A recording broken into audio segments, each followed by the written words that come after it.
अस्सलामुअलैकुम दोस्तों, welcome back to our channel find Urdu. आज हम अफेक्शन के बारे में बात करेंगे। अफेक्शन का मतलब होता है प्यार या मोहब्बत। ये वर्ड डिस्क्राइब करता है एक इंसान के दिल से किसी दूसरे इंसान के लिए प्यार या इज्जत। अफेक्शन हम यूज़ करते हैं जब हमें किसी इंसान या चीज़ से मोहब्बत या प्यार हो। मिसाल के तौर पर, अगर आप किसी करीबी शख्स से प्यार या मोहब्बत से देखते हैं तो आप उसका इस्तेमाल कर सकते हैं, I have great affection for my family.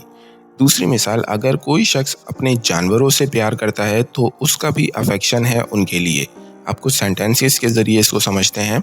My mother loves me dearly, her affection for me is invaluable. मेरी अम्मी मुझसे बहुत मोहब्बत करती हैं, उनका अफेक्शन मेरे लिए अनमोल है। His friendship and affection helped him in his difficult times. उसकी दोस्ती और अफेक्शन ने उसकी मुश्किल वक्त में मदद की।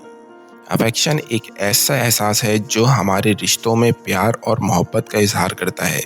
ये हमारे रिलेशनशिप को ताकत देता है और उन्हें मजबूत बनाता है। तो चलिए मिलते हैं अगली वीडियो में। खुदा हाफिज़।